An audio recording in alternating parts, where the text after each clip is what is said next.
우리 교재 50쪽인가요? 네. 50쪽 보겠습니다.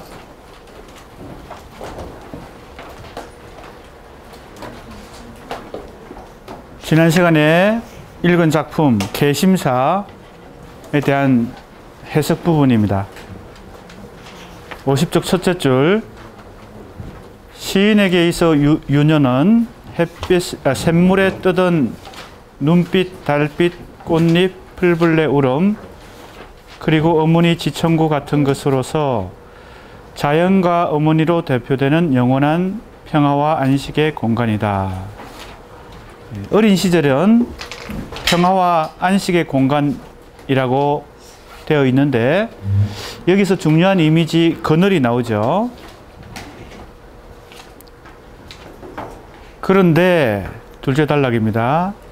팽나무가 쓰러지셨다의 후반부와 또 다른 시 늦가을 소로라는 작품에서 흔한 가지 사이를 나르는 한 시절의 생애 동무였던 저 그늘, 이렇게 했으니까 그늘은 어린 시절에 존재했던, 이 화자에게 존재했던 어떤 평화와 안식의 공간인데 지금은 사라졌다, 이렇게 볼 수가 있겠습니다. 비킨 새 울음소리 상수리 알처럼 단단해져서 나도 물속 오래된 돌로 문득 적막하구나, 이렇게 되어 있습니다. 현재의 화자의 상황은 적막합니다. 왜? 그늘을 상실했기 때문에. 그늘은 평화와 안식의 공간이다, 이런 해석을 해볼 수 있습니다. 시인은 자신과 불우한 이웃들에게 위로와 휴식을 제공해준 그늘이 사라지고 있음을 아쉬워한다. 그래서 이재모의 시에는 상실과 해환으로 점철된 폐허의 그림자가 드리워지게 된다. 47쪽으로 다시 돌아가서 이재모 시의 근저에는 상실의 적막과 슬픔의 소용돌이가 자리 잡고 있다, 이렇게 시작했죠. 이재모 시를 우리가 공부하기 시작할 때 이렇게 시작했는데 왜 이재모 시의 근저에 상실과 적막과 슬픔이 자리 잡고 있는지 지금 와서, 그죠? 다시 확인할 수 있습니다. 이 그늘이 사라졌기 때문에 적막과 상실의 이 시간은 현재 시간입니다.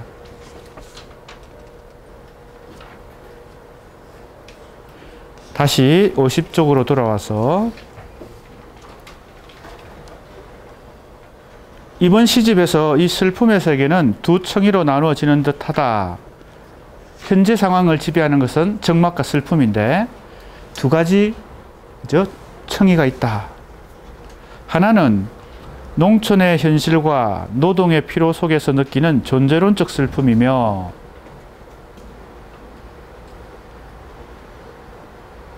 이것은 현실에서 겪는, 그죠? 슬픔과 적막입니다. 그래서 이것은 현재 노동하면서 살아가는, 농촌에서도 노동할 수 있고 도시에서도 노동할 수 있죠. 농사를 지으면서도 노동이고 도시에서 근로자들도 노동이죠. 주로 이제 농촌의 현실을 시로 형성하는 것이 이재모 시의 특성입니다. 때로는 두 번째 보세요. 다른 하나는 그늘을 상실한 도시적 삶의 공간 속에서 본래적 자아의 순수성과 열정을 상실하고 있는 자신에 대한 환멸로서의 슬픔이다. 아마 이재모 시인은 현재 도시에서 살고 있는 것 같아요. 어린 시절은 농촌에서 살았지만, 그래서 지금 현재 현실의 삶을 두 가지 유형으로 제시한다. 하나는 농촌에서의 노동. 이것은 주로 뭡니까?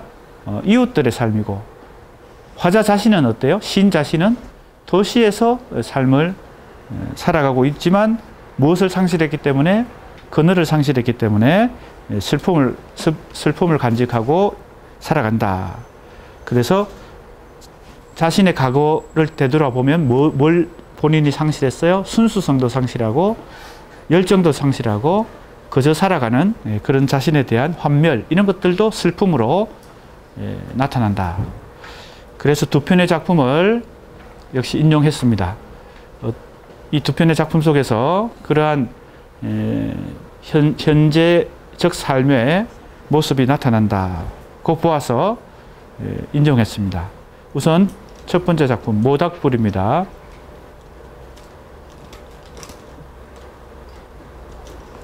살찐 이슬이 내리는 늦은 밤 변두리 공터에는 세상 구르다 천덕 구럭이 된 가전 슬픔이 모여 웅성웅성 타고 있다.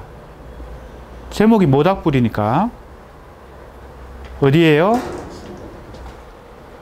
변두리 공터에서, 그리고 늦은 밤에, 시간은 늦은 밤, 장소는 변두리 공터에서. 무엇이 타고 있어요? 슬픔이 모여서 타고 있다. 사실은 장작이나 그죠? 나무 같은 것이 모닥불이니까 타고 있을 텐데 그걸 슬픔이다. 이렇게 비유하고 있습니다. 서로의 몸 어스러지게 껴안고 완전한 소멸 꿈꾸는 몸짓. 하늘로 높게 불꽃 피워 올리고 있다. 예, 모닥불을 보면서 슬픔을, 그죠? 진한 슬픔을 느끼는 그런 장면입니다. 51쪽에 1번 첫 번째 시에 대한 해석이 있는데 잠깐 보고 다시 두 번째 시로 넘어갑니다. 시인은 늦은 밤 변두리 공터에서 타고 있는 모닥불을 보며 슬픔을 호명한다. 가전 슬픔은 완전한 소멸을 꿈꾸는 몸짓으로 불꽃을 피워 올린다. 자, 그러니까 이 시에서 대립되는 개념은 슬픔과 불꽃이죠. 그렇죠? 불꽃은 그 슬픔을 태운다는 겁니다. 소멸을 꿈꾸면서. 그런데 흥미있는 것은 그 슬픔을 태워서 다시 재생하는 꿈을 꾸는 게 아니고 뭘 꿈꾼다 그랬어요? 완전한 소멸을 꿈꾼다 그랬어요. 완전히 사라지는 거. 그죠? 어떤 존재든 불에 타면 사라지잖아요. 그죠? 불타서 소멸하잖아요. 그것을 지금 형상화하고 있습니다. 그만큼 슬픔의 강도가 강하다. 이런 느낌을 갖게 됩니다.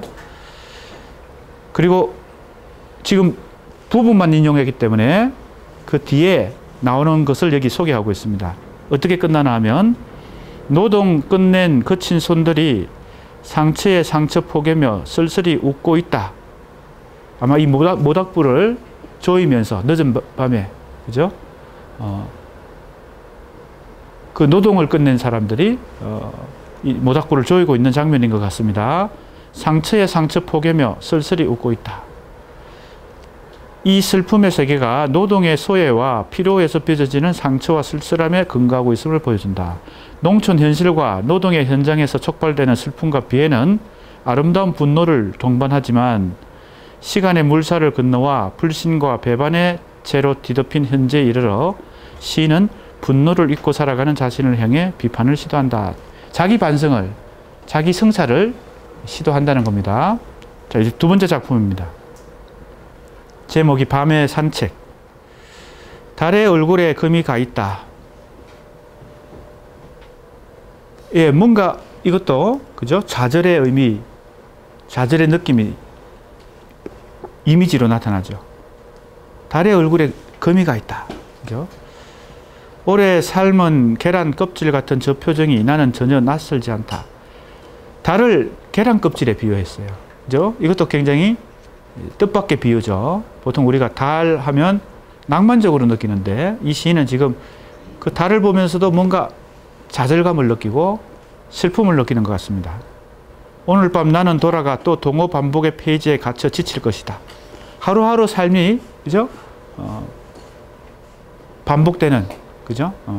어떤 권태와 환멸 속에서 반복되는 그런 삶을 지금 이렇게 표현하고 있습니다. 나는 날마다 생의 채무자에게 납치되어 포박되는 꿈을 꾼다. 하지만 이 허황된 꿈은 꿈으로서 끝날 것이다. 두 번째 작품에 대한 해석 부분입니다. 부지런히 제 길을 걸어오는 동안 간섭의 벽에 갇혀, 그죠? 습관이죠. 되풀이되는 이 습관. 도시에서의 삶은 대체로 이 반복되는 일상 속에서 진행되는데 그것을 이렇게 표현하고 있습니다. 금이 가 있는 달의 얼굴, 그 오래 삶은 계란 껍질 같은 표정은 바로 시인 자신의 표정일 것이다. 자, 조금 넘어가겠습니다. 이처럼 현재의 벌거벗은 욕망과 추문과 스캔들의 환멸을 느끼며 자기 반성을 시도하는 시인은 자연과 더불어 사는, 그죠? 농촌의 삶과는 달리 도시의 삶은 이렇게 일상이, 습관적인 일상이 지배하는 근태스러운 그런 현실이죠. 그래서 이제 이것이 현재의 슬픔을 만들어내는 원인인데, 시인은 이제 그 해결책을 어디서 찾겠습니까? 우리가 생각할 수 있듯이, 예상할 수 있듯이 자연물을 통해서 다시 자신의 그늘을 찾고자 합니다. 나오죠, 거기? 산과 나무로 대표되는 자연 속에 몸을 내맡김으로써 정화와 신생을 추구한다. 이런 점에서도 이재무의 시는 서정의 유형에 속한다. 서정시에 속한다. 서정시의 가장 큰 원리가 뭐예요? 회상과 자연물을 통해서, 그죠? 시를 형성한다는 거죠. 여기도 산과 나무, 자연이 다시 뭐예요? 이 시인에게 뭘 회복하게 합니까? 생명력을 회복하게 한다. 그래서 정화와 신생, 새로운 삶을 추구한다는 겁니다. 역시 두 편의 작품이 인용됐는데 읽어보겠습니다. 산사의 하루. 산사는 산에 있는 절이죠. 아마 템플 스테이, 그죠? 절에서 하루 지낼 수 있는 그런 기회가 있었던 것 같습니다. 그러니까 이런 경험을 통해서 이 시를 썼는데 아주 비유를 강하게 썼어요. 강한 비유를 썼습니다. 잘 보세요. 저 한없이 부드러운 산 그림의 속에 한 마리 거친 짐승으로 걸어 들어가 달아오른 몸 씻는다. 그죠? 산의 그림자.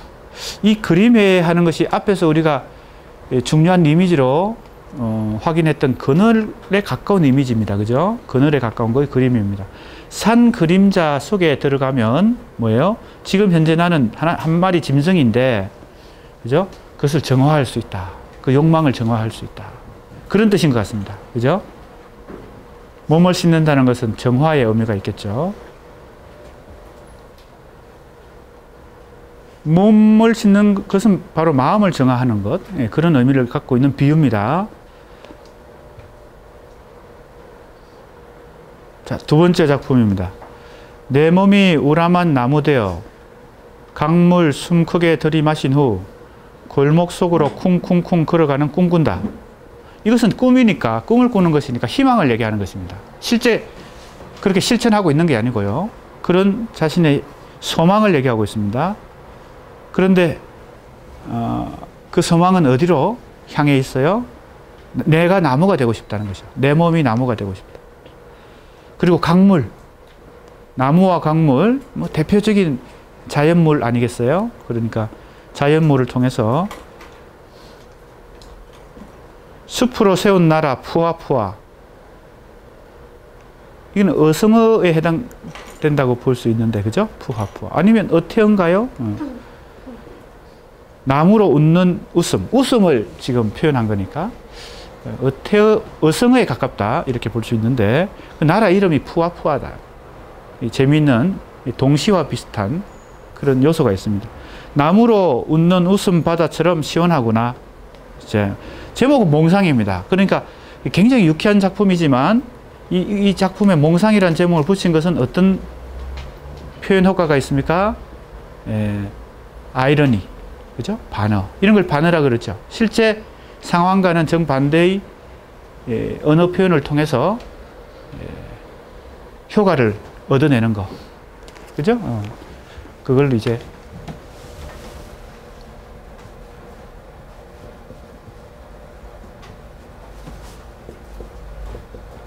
우리말로는 왜 반어라고 합니까? 반대로 말하니까. 그죠? 반어.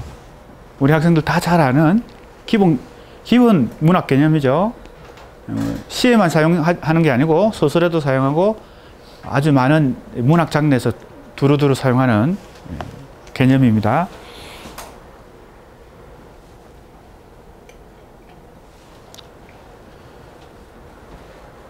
자, 밑으로 가볼까요? 한 마리 거친 짐승이 산속에 들어가 몸을 씻는 행위는 자연으로부터 정화의 세례를 받는 것이고, 자연으로부터 그죠? 어떤 에너지를 얻어내는 것이죠. 몸이 나무가 되어 숲으로 세운 나라를 꿈꾸는 것은 신생의 희망을 표현하는 것이다. 상실로 비워진 폐허의 몸속에 자연의 생명력을 수혈받는 시인은 정화와 신생의 새로운 시적 차원을 열어놓는다. 이재무 씨가 지닌 몸의 모티프. 자, 이 두 번째 시에도, 첫 번째 시에도 몸이란 단어가 나와 있죠. 그죠? 첫 번째 시에도 몸 씻는다. 두 번째 시에도 뭐예요? 내 몸이 우람한 나무 된다. 이런 말이 나와 있습니다. 그래서 이 평론 전체의 제목이 몸과 언어. 그죠? 몸이 중요한 위치를 차지한다. 누구의 시에서? 최옥이의 시에서, 또 이재무의 시에서. 공통점은 몸이다. 그랬죠? 그러나 그 몸은 차별성을 갖고 있다.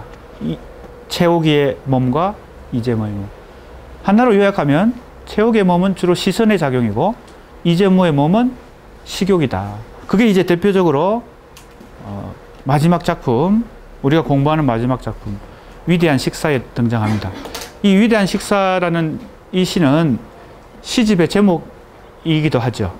보통 시인이 한 권의 시집 속에 한 5, 60편 시를 수록한다면 그 중에 시집 전체의 주제를 잘 담고 있는 이 개별 시의 제목을 시집의 제목으로 이렇게 보통 달죠. 그래서 시집 제목은 그 시집 속에 한 편의 시의 제목이기도 합니다. 이 작품은 그러니까 대표작이다. 이 시집을 대표하는 작품이다. 이렇게 볼 수 있습니다. 자, 한번 살펴볼까요?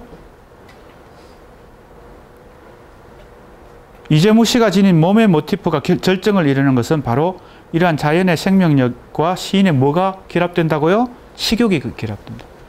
인간이 가지고 있는, 우리 사람들이 가지고 있는 이 여러 가지 특성 중에서 특히 몸이 가지고 있는 이 속성 중에서 식욕이야말로, 그죠? 식욕을 느껴서 음식을 먹고 소화시키고 배설하는 이 과정이야말로 인간의 본질이 본성이 무엇임을 우리가 실감할 수 있어요? 인간도 자연의 일부다라는 것을 실감할 수 있죠. 왜? 이 먹고 소화하고 배설하는 것은 순환의 원리니까요. 순환의 원리.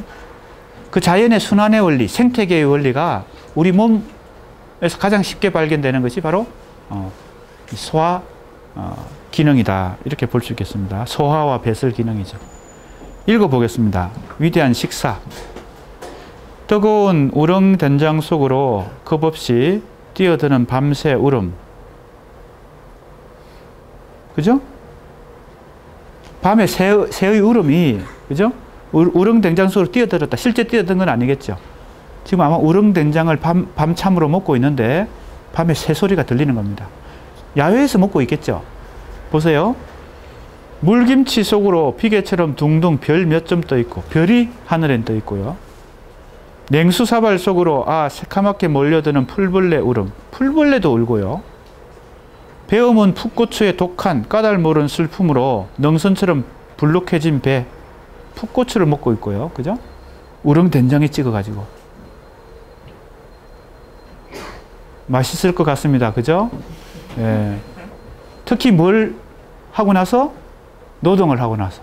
밤참으로 먹는 이 농부들의 이 밤참. 그걸 얘기하고 있는 것 같습니다. 얼마나 맛있을까요? 군침이 막 도네요. 그런데 그 다음 뭐라고 돼 있어요? 까닭 모르는 슬픔이다 이런 말도 있습니다. 그러니까 이거 완전한 행복이 아니고 어딘가 슬픔이 묻어 있는 겁니다. 이재무 씨의 근저에는, 그죠? 슬픔의 세계가 있다 그랬죠. 여기도 서름이 묻어 있어요. 이 위대한 식사에도 서름이 어딘가 묻어 있다. 트림 몇 번으로 꺼트리며 살임 났으면 태지봉 옆구리를 흑흑 숨이 가쁜 듯 비틀대는 농주 뭐 주로 막걸리 아니겠어요? 동동주나 막걸리? 예. 에 취한 달에 그친 숨소리. 달조차 술에 취했어. 사실은 본인이 취한 거겠죠.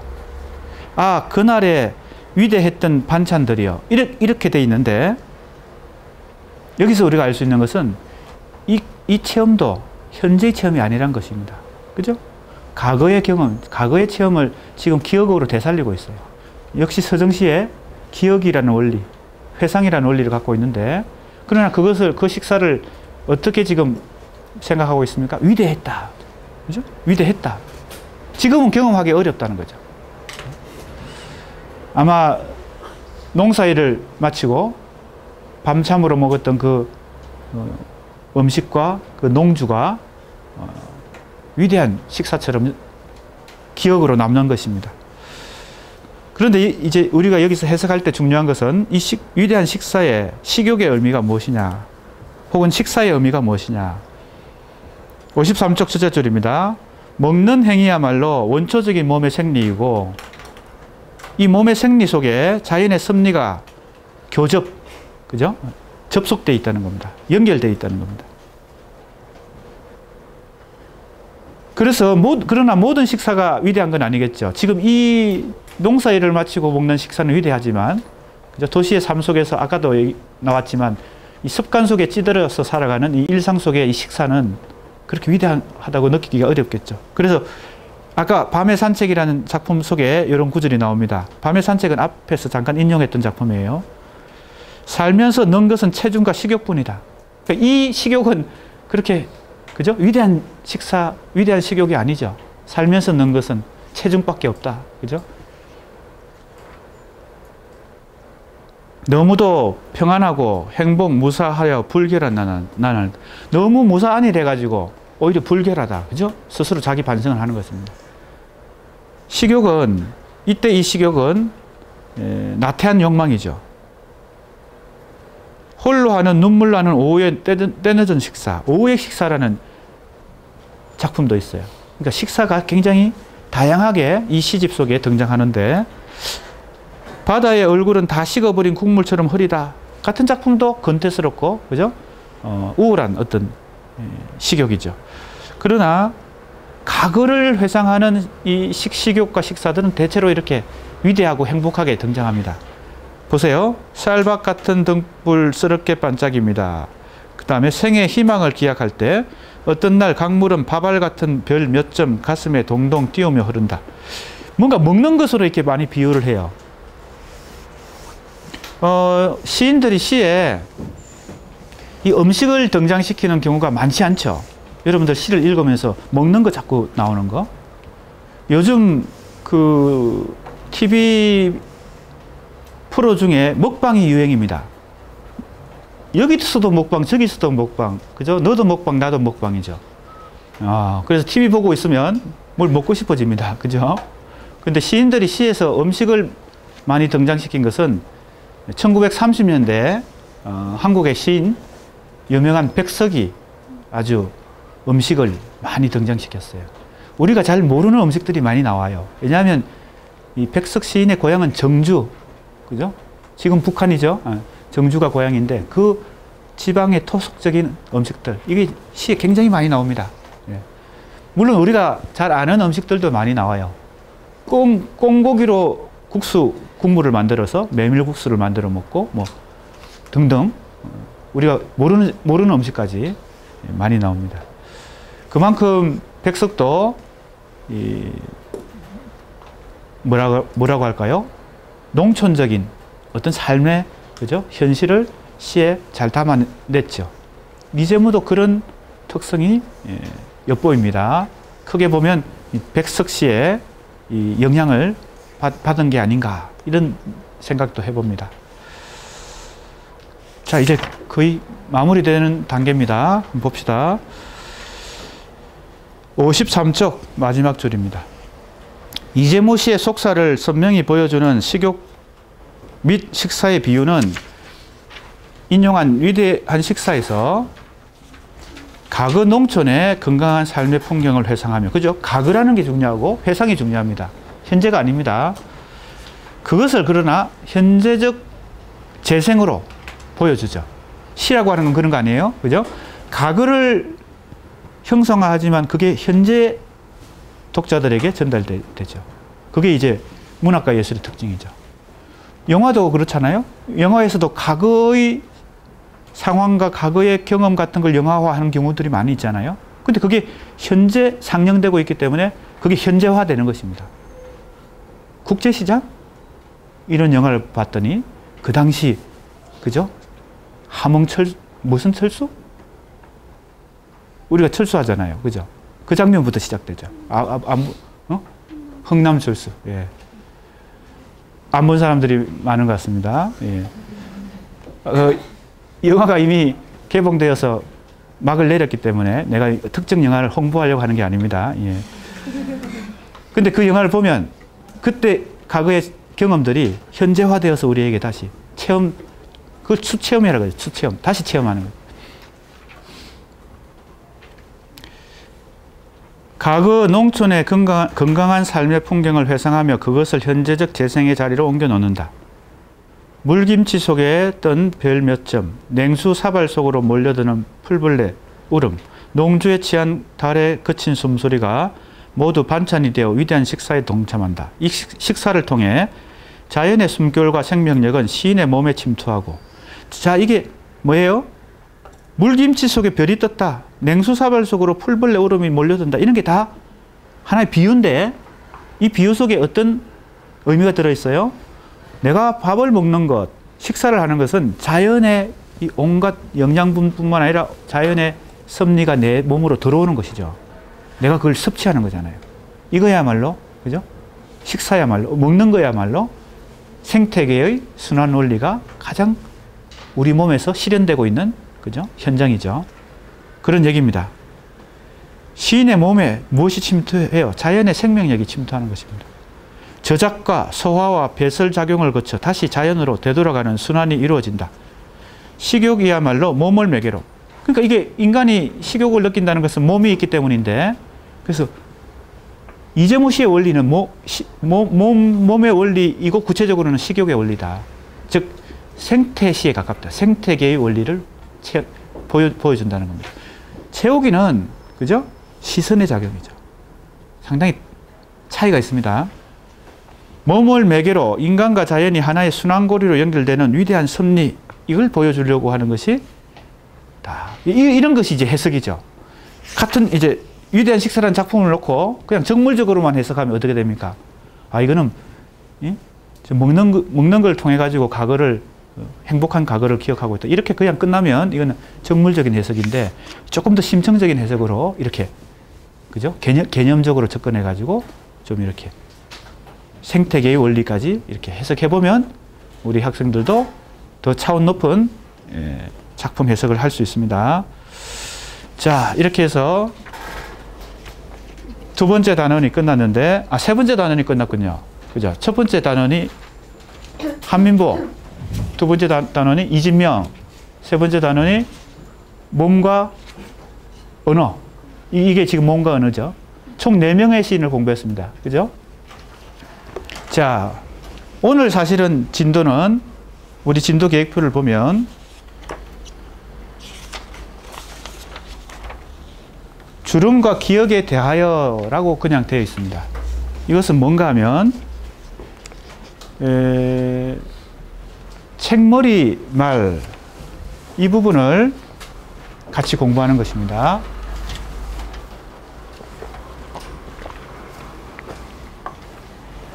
한번 볼까요? 책머리 말이 어디 나옵니까? 7조. 7쪽입니다. 거기가 아니고 7조.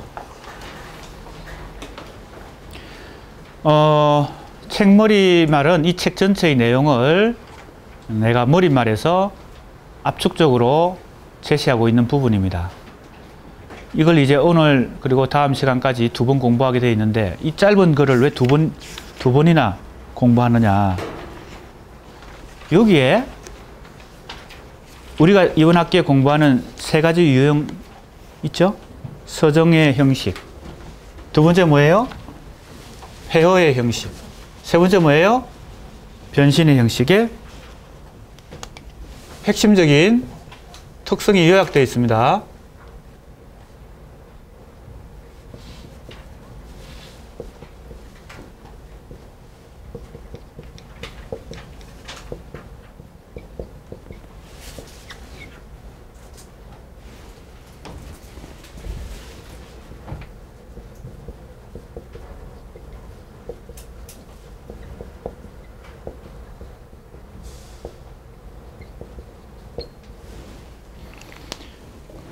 그래서 사실은 순서를 보면 이 책을 공부할 때 이걸 제일 먼저 보고 그 다음에 1부, 2부, 3부 이렇게 공부하면 그게 순서에 맞지만 우리 학생들이 이 작품을 통해 가지고 원리를 파악하는 무슨 방법?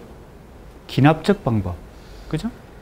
여기에는 내가 작품을 90년대 중반 이후 한국의 현대시 작품들을 두루두루 읽어보고 아 이런 유형, 이런 유형, 이런 유형이 있구나라고 결과적으로 파악하고 그 각각의 원리와 특성을 그죠? 사실은 순서로 보면 결과적으로 내가 정리한 거잖아요. 근데 이제 책 머리말에 이걸 제시했기 때문에 책을 읽을 때 이걸 먼저 읽으면 어떻게 돼요? 원리를 먼저 그죠? 내가 파악한 원리를 먼저 공부한 다음에 작품을 한 편 한 편 공부할 거 아니에요. 그렇게 공부하면 어떻게 되겠습니까? 이게 연역적으로 되죠. 그죠? 우리 학생들 알죠? 논리학에서 연역과 기납이 반대잖아요. 작품 속에서 아 이게 이런 특성이 있구나. 서정시의 특성은 아 회상이구나. 그죠? 그리고 자연모를 통해서 어떤 깨달음을 얻는구나. 이렇게 작품 속에서 그 특성을 파악해야 더 생생하게 우리 학생들이 문학 작품을 공부할 수 있거든요. 그래서 이걸 순서를 바꾼 것입니다. 그래서 이걸 먼저 공부하고 작품을 읽게 되면 아, 이 원리를 자꾸 작품 속에서 찾아내려고 하니까 연역적으로 그럼 공부에 도움이 안 되죠. 자, 그러면 이제 거꾸로 지금 대체로 우리가 서정의 형식에 속하는 작품들을 공부를 했어요. 4명 중에 채우기는 빼고 3명은 대체로 서정의 유형에 속해요. 그죠? 누구? 한민복, 이진명, 이재무. 이 공부를 한 후에 이제 다시 봅니다. 그러니까 이 서정의 원리를 여기서 다시 정리를 하고 폐허와 변신은 그죠? 서정에 비해서 좀 어렵기 때문에 이걸 먼저 공부합니다. 원리를.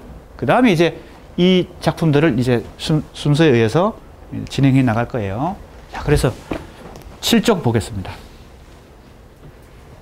이 평론집은 90년대 중반 이후부터 2000년대 초반 현재 이르는 이 책이 나온 것이 2004년이니까 한 10년 90년대 중반부터 2004년이니까 그죠? 10년 정도의 한국 현대시를 이 평론집이 다루고 있습니다. 그죠? 네. 그걸 나름대로 내가 보는 이 관점에서 유형화해서 작품을 다루고 있어요. 꽤 많은 시인들을 다루고 있는데 젊은 시인도 물론 있고 중진 시인도 있죠. 물론 여성 시인도 있고요. 시적 흐름을 주요 텍스트를 중심으로 텍스트는 작품이란 뜻입니다. 여기서는 주로 시집이 되겠죠. 시집을 중심으로 분석하고 평가하여 현대 한국 시의 특성을 고찰한다. 중진 시인과 젊은 시인과 여성 시인을 망라하는 우리 시대 이때까지만 해도 우리 시대이죠. 그죠? 지금은 벌써 2004년에 이 책이 나왔으니까 10년 또 지났습니다. 그죠? 예. 그래서 그 이후의 시들, 한국 현대시에 대해서는 또 다른 그죠? 분석이 필요하고 책이 필요합니다. 거기 보세요. 우리 시대 시인들의 시적 형식을 탐색하고 그 속에 내재되어 있는 구조와 원리를 해명함으로써 이렇게 돼 있죠? 자, 그러니까 이 책의 목적은 뭐예요? 10년 정도의 기간에 해당되는 한국 현대 시인들의 뭘 1차적으로 탐색해요? 시적 형식입니다. 이거죠? 시적 형식을 먼저 탐색한다. 그 안에 들어있는 구조와 원리를 탐색한다. 이것이 이제 이 책의 목적입니다. 내가 그래서 이 세수로 구분한 것은 형식으로 구분했다라고 했는데 이 형식에 해당되는 거예요. 이게 주름입니다. 왜 형식이 주름이냐? 이걸 이제 설명을 해야 되겠죠? 우선 형식이라고 하는 용어가 나왔으니까 문학과 예술에서 형식이라는 용어를 쓰는 것은 대체로 편의상 쓰는 것입니다. 그렇죠? 시에서 형식과 대립되는 개념이 뭐예요? 내용이죠. 꼭 시만 그런 게 아니라 모든 그죠? 존재를 모든 사물을 내용과 형식으로 보통 구분하는데 이 구분은 편의상의 구분입니다. 실제로 내용과 형식으로 둘로 나눌 수 없죠. 그죠? 인간도 내용과 형식으로 되어 있는데 어떤 친구, A라는 친구의 인격과 그 외모를 외양, 이 몸과 정신을 딱 둘로 분리할 수는 없죠. 그 사람의 몸 자체가 그 사람의 정신이죠. 무슨 말인지 알겠습니까? 문학 예술도 마찬가지입니다. 그래서 그 시의 형식이 그 시의 내용인 것입니다. 그걸 이제 우리가 유기적으로 결합되어 있다. 유기적으로 결합되어 있다. 유기적 결합의 대표적인 것이 생명체죠. 생명체는 그죠? 이걸 아무리 로봇을 정교하게 인간이 그죠? 위대한 기술로 로봇을 만들어도 인간의 능력에 근접하지 못한 이유는 뭘까요? 로봇은 부분을 가지고 조립해서 만드는 것이고 인간은 이 하나의 뭐예요? 수정란으로부터 발화돼 가지고 그죠? 피어난 것이죠. 이 조립이 아니죠. 부분을 조립해서 전체가 된 게 아니죠. 이게 유기체의 속성입니다. 문학 예술도 인간처럼 유기물로 되어 있습니다. 유기체이니까. 그런데 이제 형식과 내용으로 편의상 구분을 해서 우리가 분석하거나 작품을 분석하거나 해석하거나 그죠? 평가할 때 이런 편의상 구분을 해서 얘기하기도 하죠. 그죠? 그런데 왜 내용에 대해서는 얘기 안 하고 탐색을 안 하고 형식과 구조와 원리에 대해서 탐색하려고 하는가? 우리 학생들이 우선 궁금해 할 수 있습니다. 그죠? 근데 내가 과제물 하는 것도 방법을 얘기했죠. 내용부터 접근하려고 하면 어떻게 된다고요? 빠뜨리는 게 많아진다. 그리고 그 내용도 정확한 내용이 아닐 수 있다. 형식을 탐구해서 내용으로 접근해야 그 내용도 주제도 의미도 정확한 주제에 접근할 수 있다. 왜? 모든 문학과 예술은 이 형식을 통해서 내용을 구현하고 있기 때문에 이 형식에 대한 탐색 없이 내용만 직접적으로 바로 파악하려고 하다 보면 어떻게 돼요? 예, 때려 맞추게 된다. 때려 맞춰. 대체로 그걸 어디에 비유할 수 있겠어요? 형사들이 그죠? 범죄가 일어났는데 살인사건이 일어났는데 범인을 찾을 때 뭘 통해서 범인을 찾아야 돼요? 꼼짝 못하게 너 범인이지. 법정에 가서도 그죠? 객관적인 판정을 내리는 판사도 맞아 A가 범인이야 라고 인정할 수 있겠습니까? 때려 맞추면 안 되는 거예요. 물고문 해가지고 불어 해가지고 그죠? 조서를 막 써가지고 강제로 쓰게 해가지고 도장 찍고 근데 재판정에 가가지고 어떻게 해요? 보통 나 고문 당해가지고 강제로 진술했어요. 이러면 끝이죠. 그러면 무죄 이렇게 되죠. 뭘 찾아야 돼요? 객관적 증거를 찾아야 되죠. 그죠? 그걸 물증이라 그러죠. 물증 없이 심증만 가지고 너 범인이지 이러면 안 된다는 겁니다. 그러니까 이제 이게 비유예요. 내가 우리 학생들에게 쉽게 이해할 수 있도록 비유하는 것입니다. 시를 포함해서 모든 문학 예술 작품에서 그죠? 읽어보면 의미를 파악할 수 있죠.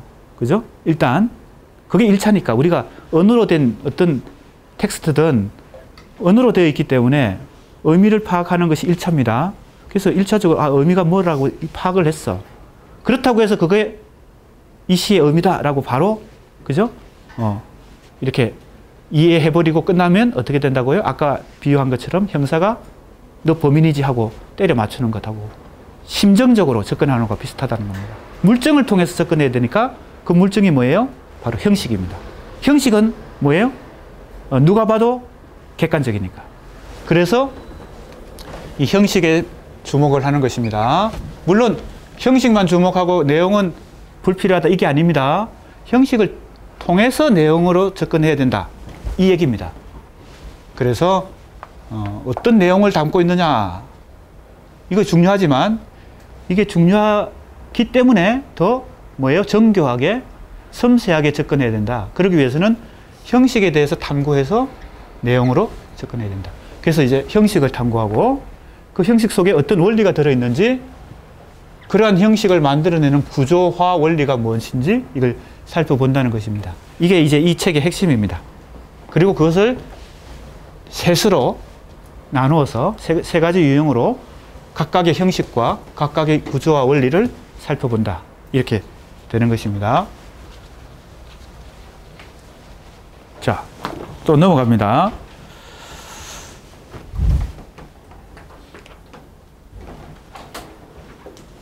둘째 단락입니다. 마지막 문장 보세요. 여기서 이 비평적 시선의 초점은 주로 주름이라는 문제에 맞추어진다. 이렇게 되어 있습니다. 내가 한국 현대시의 형식을 주름이라고 일단 그죠? 불렀는데 왜 형식이 주름이냐? 이걸 우리가 우선 알아야 되겠습니다.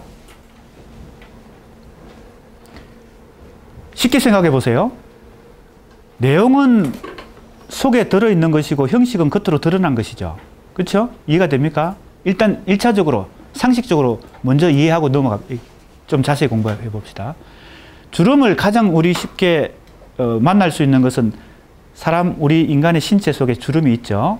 특히 이마의 주름, 눈가의 주름. 이거 우리 혐오라면 좀 그렇고 대체로 좋아하지 않고 싫어하죠. 그래서 그거 지우려고 보톡스도 맞고, 그죠? 열심히 마사지도 받고, 뭐 그렇게 하죠. 자, 주름을 생각해 보세요. 주름은 형식입니까? 내용입니까? 형식이죠. 내용은 뭘까요? 나이가 들었다는 거죠. 많이 살았다는 거, 오래 살았다는 거죠. 그죠? 자, 인간에게도 주름이 있지만 나무에도 주름이 있습니다. 그게 뭐예요? 나이테죠. 그게 형식입니까? 내용입니까? 형식이죠. 1년 살면 하나의 테두리가 생기고 2년 살면 또 하나의 주름이 생기고 3년 살면 나무에만 있는 게 아닙니다. 지층에도 있습니다. 우리 지층이 딱 절개된 해안 절개선 같은 데 가보면 이게 세월에 따라서 얼마나 많은 지층이 생겨요? 이게 주름입니다. 그죠? 그러니까 주름은 내용이 아니라 형식인 걸 알 수 있습니다. 그 형식에 이 주름마다 내용이 들어있죠. 인간의 주름살은 그죠? 오래 살았다는 것뿐만 아니라 삶의 경험이 많다. 그죠? 그리고 지혜가 많을 수 있다. 뭐 이런 것이 또 그 내용에 들어있겠죠? 그죠? 나무의 나이테 형식이지만 그 형식을 보면 전문가들은 이게 몇 년 된 나무다. 금방 알죠? 그러니까 내용은 그 속에 들어있는 것이고 형식은 그 밖으로 표현된 것이니까 주름은 어디에 속해요? 형식에 속하죠. 일단 여기까지는 쉽죠? 일단 상식적으로 그렇게 이해가 됩니다. 자, 이제 조금 자세히 한번 공부해 봅시다. 주름이 도대체 뭔가? 지금 시를 우리가 공부하는데 시에서도 주름이 있다고 보는 겁니다. 시도 주름이 있어. 조금 전에 내가 여러 가지 예를 들었죠? 인간도 주름이 있고, 나무도 주름이 있고, 지층도 주름이 있고, 그죠? 시도 주름이 있다. 시에서의 주름이 뭘까요? 잘 생각해 보세요. 시에서의 주름. 겉으로 드러난 거. 속에 들어있는 내용이 아니라 겉으로 드러난 형식. 그죠? 알겠습니까? 여러 가지 형식이 있죠. 운율도 있고, 뭐예요? 이미지도 있고, 비유와 상징도 있고, 화자와 어조도 있고. 내가 다 정리해줬죠? 그게 바로 뭐예요? 주름이라고 나는 보는 거죠. 그게 주름. 왜? 겉으로 드러난 형식이니까. 그런데 그 시의 형식으로서의 주름이 세 가지 유형이 있다는 겁니다. 세 가지 유형.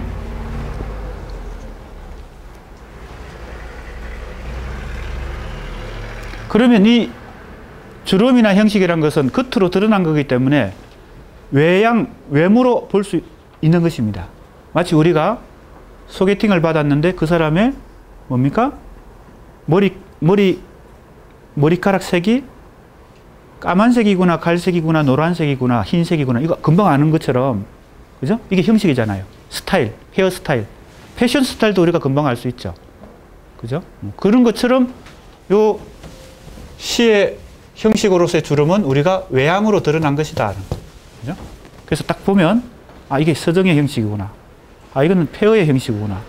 이것은 변신의 형식이구나. 알 수 있다는 것입니다. 우리 학생들이 이제 조금 더 공부해 보면 알 수 있습니다. 그런데 이제 주름에 대해서 좀 더 일반적으로 공부해 보겠습니다. 이 책의 제목이 뭐예요? 주름과 기억이죠. 잘 보세요. 이 책의 제목이 함축하고 있는 게 뭘까요? 바로 이걸 연구하는데, 연구 대상은 이것인데 90년대 중반 이후에 한국 현대시인데, 그걸 이 두 가지 주름과 기억이란 관점에서, 그죠? 탐구해 보겠다는 것이 이 책 아니겠어요? 그리고 제목을 이렇게 붙였어요. 자, 보세요. 주름은 뭐에 해당돼요? 시의 형식에 해당돼요. 그 속에 든 게 뭐라는 거예요? 기억의 내용이 들어있는 거예요. 기억의 다양한 내용들이 들어요. 주름은 형식이고 기억은 내용이에요. 이해가 되죠? 그래서 주름과 기억입니다. 이게 바로 형식이고 여기에 내용이 들어있다. 기억이 이제 그 내용인데, 기억도 종류가, 그죠? 형식도 종류가 세 가지고 내용도 종류가 세 가지다. 그죠? 주름도 세 가지, 주름 1, 주름 2, 주름 3이 있고, 기억 1, 기억 2, 기억 3이 있다. 이런 식입니다, 지금. 그죠? 이렇게 돼 있죠.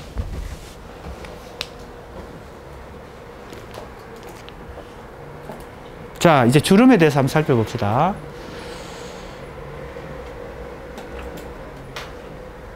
7쪽 둘째 단락입니다. 주름이란 무엇인가? 주름이란 다름 아닌 시간의 누적이며 힘의 축적이다. 자, 이제 조금 더 심층적으로 접근합니다. 주름은 어떤 특성을 갖고 있냐면, 첫 번째는 시간이, 그죠? 쌓였다는 겁니다. 그죠? 인간의 주름살, 나무의 나이테, 지층, 그죠? 지층의 주름도 다 마찬가지예요. 시간이 누적됐다는 겁니다. 그런데 시간이 누적되면 뭐가 또 쌓여요? 에너지가 쌓입니다. 그죠? 그러니까 사람들에게 주름이 많은 분들, 그죠? 연로한 분들이 신체적 힘은 떨어질지 몰라도 뭐예요? 삶의 지혜는 누적됐기 때문에 더 에너지가 많다고 볼 수 있죠. 알겠습니까? 자, 두 가지입니다. 시간과 힘입니다. 이렇게 이제 접근해 보는 겁니다. 주름이라고 하는 것은 시간도 힘도 그 속에 누적된다. 그 다음에 한 가지 아주 중요한 예가 하나 빠졌는데, 뭐가 빠졌어요? 우리 사람들이 가지고 있는 주름입니다. 뇌의 주름. 이거야말로 대단한 거죠. 뇌의 주름이 얼마나 많은지 이걸 펼치면 그게 사실인지 입증을 정말 할 수 있는지 모르지만 지구를 돌 만큼 하다 그러는데, 그건 뭐 비유인지 사실인지는 모르겠습니다. 그만큼 주름이 많다는 겁니다. 또는 이런 얘기를 하죠. 뇌의 이 잠재력을, 내가 가지고 있는 이 주름이 다 잠재력이, 여기 나오죠. 시간과 힘이 누적된 거니까 이게 다 이 지능을 다, 그죠? 담고 있는데, 내가 가지고 있는 이 잠재력을 100% 발휘하는 사람 아무도 없다는 거죠. 아무리 위대한 사람도 이거 한 30% 이상 발휘 못하고 산다는 거 아니겠어요? 이거 엄청난 잠재력을 주름이 갖고 있는 것입니다. 주름이라는 게 뭐예요? 접혀 있는 거죠. 접혀 있기 때문에 압축되어 있는 것입니다. 밀도 있게 접혀 있는 것입니다. 주름은. 그래서 라이프니츠라는 사람이 이 주름에 관심을 가졌어요. 철학자죠. 라이프니츠라는 사람이 있습니다. 처음 들어보는 사람이 있습니까? 라이프니츠라는 사람을. 모나드라는 이 개념이 중요해요. 라이프니츠의 모나드.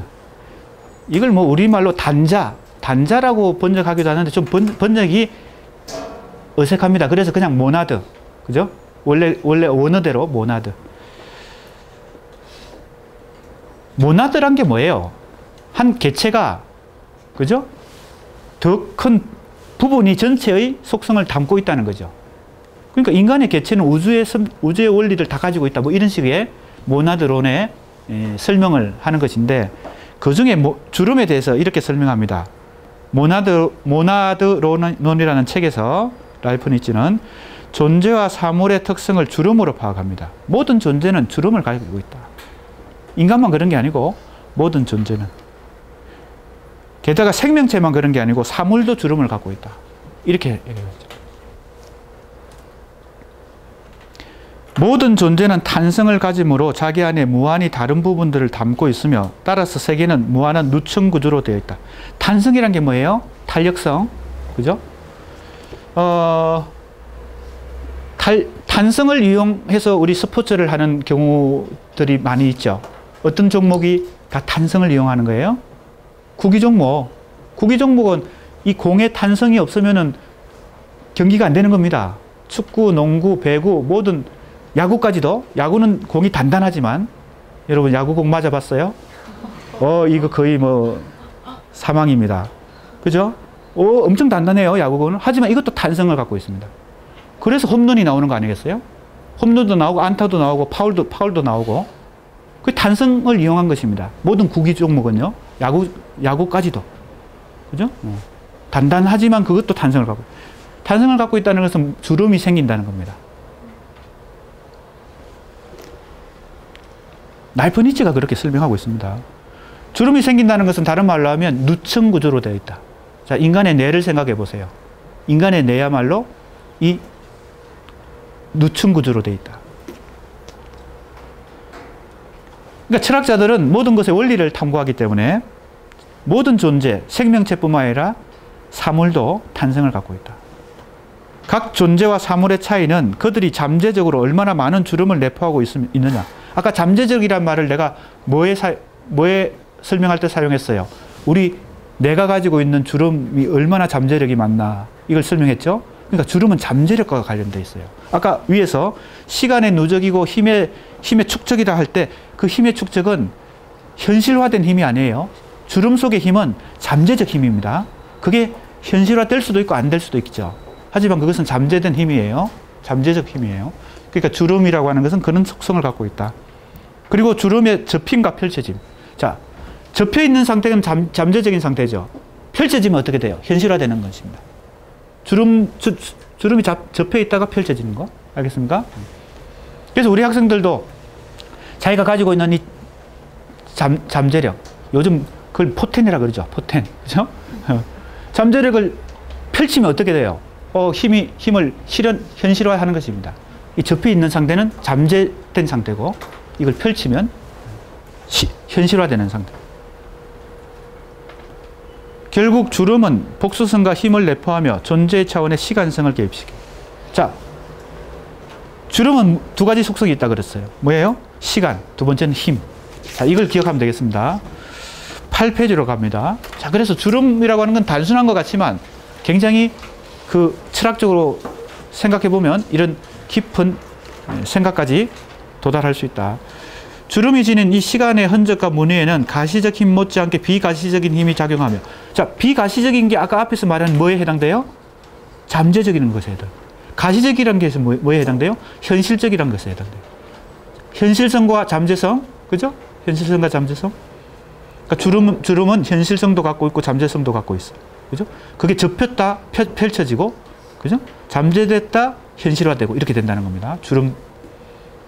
따라서 이성과 광기, 의식과 무의식. 자, 의식과 무의식도 이 현실성과 잠재성의 관계로 설명할 수 있어요. 어느 게 현실성이에요? 의식과 무의식 속에. 의식이 현실화된 것이죠. 무의식은 잠재된 것이죠. 그죠? 잠재됐다는 말은 없는 게 아닙니다. 존재하긴 하는데, 그죠? 숨어 있는 것이죠. 상징계와 상상계가 교차하고 배접하는 틈새를 낳는다. 서로 얽히고 설킨다는 겁니다. 왜? 뭐가 있기 때문에? 주름이 있기 때문에. 그래서 주름이 인간뿐만 아니라 모든 존재의 복잡성을 만들어내는 거예요. 주름이 없으면 어떻게 해요? 엄청 단순하죠. 주름이 없는 사람 만나봤습니까? 네? 주름이 없는 사람 평면적인 사람이죠. 주름이 생기면 이게 입체적인 어떤 입체가 되는 것입니다. 그죠? 왜냐하면 접히니까요. 접히니까 이게 복잡해지는 거죠. 근데 그게 펼쳐질 수도 있고 접힐 수도 있고. 여러분 요즘 뭡니까? 종이접기 아저씨가 엄청난 인기를 끌고 있던데, 종이접기야말로 뭐예요? 접는 거잖아요. 접기. 그게 주름입니다. 주름을 많이 만들어 가지고 접으면 이게 입체적으로 되죠. 펼치면 이게 큰 모양이 나오는 거죠. 마리텔? 마리텔이 뭐예요? 뭘 줄인 말이죠? 마이 리틀 텔레비전이에요. 네. 거기에 나오는 무슨 아저씨? 종이 아저씨, 종이 접기 아저씨. 예. 그것도 주름을 이용한 것입니다. 종이 접기도, 그죠? 예. 자, 봅시다. 이 틈새로 자기 동일성과 타자성의 이질적인 힘이 섞이고 때로 엇갈린다. 자, 여기 중요한 용어가 나왔습니다. 이것은 이제 꼭 시를 공부하는 것뿐만 아니고 문학뿐만 아니라 모든 인문학을 공부할 때 기본적인 개념입니다. 철학에서 얘기하는 개념이에요. 뭐와 뭐? 동일성과 타자성. 동일성은 앞에 자기를 붙이기도 합니다. 자기 동일성 이런 말도 붙입니다. 자기 동일성과 타자성. 요걸 이해하는 것도 지금 교양 수업이니까 교양 차원에서 필요합니다.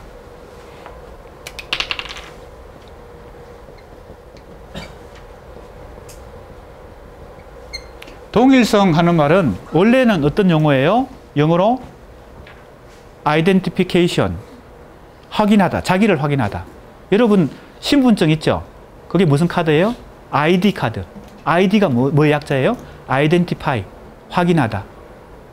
자기를 증명하는 겁니다. 신분증도 있고 학생증도 다 이 ID 카드예요. 그게 바로 자기 동일성입니다. 자기가 자기임을 확인하는 것, 스스로. 그래서 앞에 자기를 붙이기도 합니다. 그런데 자기 동일성의 속성은 남과 자기를 구별하는 것입니다. 내가 남이 아니란 것입니다.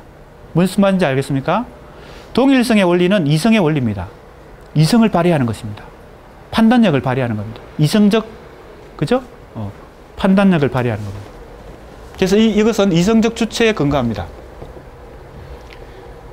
주체라는 말도 이성을 가진 존재가 자기를 이성을 발휘해서 내가 나다라고 스스로 뭐예요? 확인하는 이게 주체거든요. 아, 내가 나다.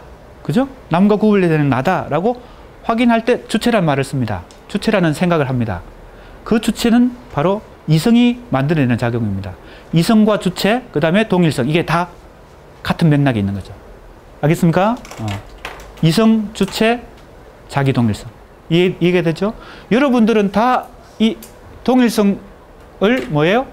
확인하면서 살아갑니다. 시시때때로, 매일매일. 그죠? 왜? 이성을 발휘하는 것은 동일성에 근거해서 사유하는 것이기 때문에 지금도 공부하는 이 상황도 다 여러분들은 이 동일성을 발휘하고 있는 것입니다. 왜? 구별해야 되고 판단해야 되고, 그죠? 지금 공부한다는 것 자체가 동일성 사유죠. 그런데 그 반대말이 타자성입니다. 타자성은 쉽게 생각하면 타인이다 이렇게 오해할 수 있는데 그게 아닙니다. 내가 아닌 타인 이런 뜻이 아니고 이성적 주체에 근거하지 않는 어떤 다른 요소가 개입되는 거, 이게 타자성입니다. 그러면 한 사람 안에도 뭐가 들어있어요? 타자성이 들어있는 거죠. 무슨 말인지 알겠습니까? 왜? 이성을 발휘하면서 보통 살지만 비이성적이고 비합리적인 어떤 감성에 사로잡힐 때, 그래서 상상력에 사로잡힐 때, 몽상을 할 때, 잠을 잘 때, 특히 꿈을 꿀 때, 이것은 비이성적인 요소가 오히려 더 활성화되는 경우가 있죠. 그때는 뭐가 그 사람을 지배하고 있어요? 동일성이 아니라 타자성이 지배하고 있는 것입니다. 그래서 우리가 쉽게 생각하면 앞에 나왔던 의식과 무의식 이 두 가지를 가지고 구분하면 동일성은 어디에 속해요? 의식을 발휘하고 있는데 타자성은 뭘 발휘하고 있을 때? 무의식이 작동하고 있을 때. 의식적 사유, 이것은 무의식적 차원. 이렇게 둘로 구분할 수 있습니다. 이게 현대 철학의 어떤 화두와 같은 것입니다. 현대 철학은 이 동일성의 사유와 타자성의 사유를 가지고 현대 철학이 전체적인 주제를 형성하고 전개되고 있습니다. 대표적으로 현대 철학에서 이제 주로 이건 조금 도식적인 얘기지만 지금 우리 교양 수업이니까 우리 학생들의 교양을 위해서 기본 개념을 조금 공부하고 넘어갑니다. 근대 철학은 데카르트나 칸트나 헤겔로 대표되는 근대 철학은 이 동일성의 사유에 토대를 두고 전개되는 경향이 있고, 물론 다 그런 건 아닙니다. 다 그런 건 아니에요. 뭐 베르그송이나 흉이나 이 동일성의 사유가 아닌 다른 사유를 가지고 철학하는 사람들도 있지만, 주류를 형성했던 이 근대 철학자들은 대체로 이성적 주체를 원리로 삼아서 근대 철학을 발전시켰어요. 그런데 현대 철학자들은 오히려 이쪽에, 거기에는 뭐 해체주의도 있고, 여러분 해체주의 들어봤습니까? 철학 사조 중에 후기 구조주의 이런 것도 있고요. 많은 현대 철학의 흐름은 대체로 이 동일성에서 벗어나서 이 타자성을, 그죠? 강조하는 흐름으로, 물론 이제 이건 약간 도식입니다. 100% 그런 건 아니니까 예외들이 또 많이 있으니까. 하지만 큰 틀에서 보면 이런 어떤 특성을 갖고 있습니다. 그러니까 의식을 중시하고 이건 무의식을 중시하는 거죠.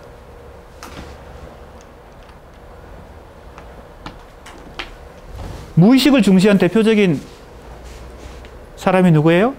프로이트였잖아요. 그죠? 또 프로이트 말고도 베르그송이라는 사람도 있습니다. 베르그송도 무의식을 탐구했는데 그 베르그송의 무의식은 프로이트의 무의식과는 좀 다른 청이의 무의식이에요. 그래서 그 같은 게 아닙니다. 용어는 똑같은 무의식이지만 다른 청이에서 탐구가 진행이 됐어요. 자, 그 얘기가 이걸 참고하면 이제 좀 쉬워집니다. 보세요. 자기 동일성과 타자성의 이질적인 힘이 섞이고 엇갈린다. 다른 말로 하면 의식과 무의식이 엇갈린다는 겁니다. 자, 보세요. 이거 왜 공부하고 있습니까, 우리가? 단순히 철학적 공부를 하는 게 아니에요. 시에서 이 주름이, 형식으로서 주름이 세 가지 유형의 주름이 있는데, 이 주름의 특성에 따라서 뭐와 뭐가 서로 엇갈리고 다른 양상을 보여준다는 거예요. 동일성과 타자성의 관계. 다른 말로 하면 의식과 무의식의 이 만나는 이 코드가 달라진다는 겁니다. 그렇습니까? 네. 그래서 이제 이걸 주름과 관련해서 이걸 공부하는 것입니다. 시에서도 지금 의식과 무의식이 굉장히 뭐예요? 엇갈리면서 나타나거든요. 또 다른 말로 하면 동일성과 타자성이 상호 관련성을 맺으면서. 그래서 시를 읽으면 다른 뭐예요? 언어 텍스트보다 시는 어렵죠. 왜? 의식으로만 쓰여지지 않고 무의식도 개입되기 때문에 시인이 시를 창작하는 과정에서 자기도 모르게 어떤 무의식이 많이 개입되기 때문에 시가 좀 어려워지는 것입니다. 자, 봅시다. 주름은 의식의 틈새로 새어나오는 무의식의 흐름을 낳기도 하고, 여기도 의식과 무의식의 관계가 나오죠. 주름은 이 두 가지가 계속 섞여서 나타난다는 거예요. 동일성의 억압을 뚫고 나오는 욕망의 길을 낳기도 한다. 자, 욕망에 해당되는 게 어떤 단어일까요? 동일성의 반대 개념이니까 바로 타자성이죠. 타자성을 대표하는 게 바로 뭐예요? 인간의 무의식 혹은 무의식의 속성인 욕망. 그죠? 프로이트는 그걸 리비도라고 얘기했는데, 혹은 이드라는 용어를 썼는데, 크게 보면 욕망이라는 용어를 쓸 수 있습니다. 욕망은 비이성적이고, 그죠? 비합리적인 것이니까. 시를 쓰는 시인들이 냉철한 이성으로, 그죠? 의식을 발휘해가지고, 그죠? 그것만 가지고 시를 쓰는 게 아니고, 물론 의식도 있겠죠. 의식을 가지고 시를 쓰지만 거기에 이런 욕망이, 리비도도 작용하고, 그죠? 자기도 알 수 없는 비합리적인 어떤 에너지가 이 시를 쓰는데, 그게 예술 아니에요. 그래서 우리가 예술하면 흔히 떠오르는 게 이성보다는 광기에 가깝잖아요. 화가들, 광기에 사로잡혀서 그림 그리는 대표적인 화가들, 우리 예를 많이 들잖아요. 자기 길을 잘라버린 고호, 그죠? 그런 사람들의 광기도 크게 보면 어디에 속해요? 여기에 속하죠. 왜? 비이성적인 요소니까. 비합리적인 요소니까. 예술에는 그런 요소가 에너지로, 그죠? 에너지로 작용한다. 이렇게 보는 것입니다. 자, 이제 조금 더 빨리 넘어가 봅시다. 그러므로 시간의 흔적으로서의 주름은 기억의 깊이를 내장한다. 이제 결론이 나왔어요. 주름은 결과적으로 의식도 무의식도 다 표현하기 때문에, 다른 말로 하면 동일성도 타자성도 표현하기 때문에 그 안에는 어떤 기억이 들어있다. 그죠? 기억도 이렇게 세 가지로 이제 구분하려고 하는 것입니다. 주름도 세 가지로 구분하고, 주름은 형식에 해당되고 기억은 내용에 해당된다. 크게 보면, 큰 틀에서 보면 이렇게 놓고 정리하고 있습니다. 지금 기억이란, 자, 이제 기억에 대한 얘기예요. 가시적인 것과 비가시적인 것, 육체와 정신, 의식과 무의식이 만나고 엇갈리는 지점에서 생성되며 이랬어요. 기억도 마찬가지입니다. 의식과 무의식이 겹치는 부분에서 기억이 만들어진다. 그러니까 의식적 기억도 있고 무의식적 기억도 있다는 거죠. 간단히 얘기하면 기억이라고 해서 다 내가 의식하는 기억이 아니에요. 무의식이 기억하고 있는 것도 있습니다. 나는 의식하지도 못하고 자각도 못하는데 다 잊어버렸는데 무의식은 기억하고 있는 거죠. 그래서 무의식이죠. 알겠습니까? 나는 잊어버렸는데 얘는 기억하고 있는 거야. 얘가 어디 있는지는 모르지만, 무의식이란 게 어느 부위에 있는지는 모르지만 무의식이라는 게 있기 때문에 무의식은 기억하고 있다. 그러니까 의식적 기억과 무의식적 기억이 우리 인간에게는 공존하는 거죠. 그 다음에 육체와 정신, 의식과 무의식이 만나고 엇갈리는 지점에서 생성되며, 무엇이? 기억도요. 과거와 현재의 경계에서 지속된다. 자, 시간성을 또 포함하고 있는데, 단순히 과거만 가지고 있는 게 아니라 기억에는 미래적 기억도 있는 거죠. 그걸 우리가 미래에 대한 기억을 뭐라고 표현해요? 예상. 그죠? 미래를 예감한다. 예상한다. 예측한다. 그죠? 시에서는 이 상자는 생각 상자니까 이거는 좀 과학적인, 그죠? 수학적이고 과학적인 용어죠. 예측한다. 예감이 제일 시나, 그죠? 문학 예술에서 미래를 기억하는 거, 그죠? 미래를 미리 생각하는 거, 여기에 가깝겠죠. 요 용어들은 조금 시에서는 다른 학문 분야는 예상, 예측이 가깝겠지만 예감하는 거죠. 그럼 예감한다는 것은 시를 쓰는 시인에게는 미래를 예감하는 또, 그죠? 능력이 있으니까. 물론 시인만 미래를 예감하는 게 아니죠. 모든 사람들은 미래를 예감하면서 살아갑니다. 그리하여 주름은 과거와 현재, 즉 복잡한 시간이 개입된다는 거죠. 현실과 꿈, 다른 말로 하면 의식과 무의식이 개입되고, 상징계와 상상계의 간격을 접어서 압축시키기도 하고 펼쳐서 압축시키는 게 뭐예요? 아까 접는 거, 주름을 접는 거. 확장시키는 게 뭐예요? 펼치는 거. 그죠? 잠재성, 현실성. 그죠? 잠재성. 봉투를 접었다가, 봉투를 닫았다가 펴는 거. 그죠? 연애편지를 받았어요. 봉투가 이렇게 밀봉돼 있어. 그죠? 침으로 막 이래가지고 붙여놨어. 침으로 붙는 풀이 있잖아요. 그죠? 그래. 야, 이거 봉투가 어떻게 접혀 있는 거죠? 이걸 어떻게 해야 돼요? 아직 잠재적인 상태죠? 무슨 내용을 적었을까? 엄청 궁금하잖아요. 근데 바로 펼치지 않죠. 그죠? 어떻게 해요? 집에 가서 혼자서. 그죠? 골방에 들어가가지고. 조심해서 펼쳐봅니다. 그죠? 그때 뭐예요? 주름이 펼쳐지는 거죠. 잠재적인 어떤 내용이 현실화되는 것이죠. 다 그런 경험이 있나 보죠? 다들 흐뭇한 미소를 짓고 있는 거 보니까. 오늘 여기까지 하도록 하겠습니다. 수고했습니다.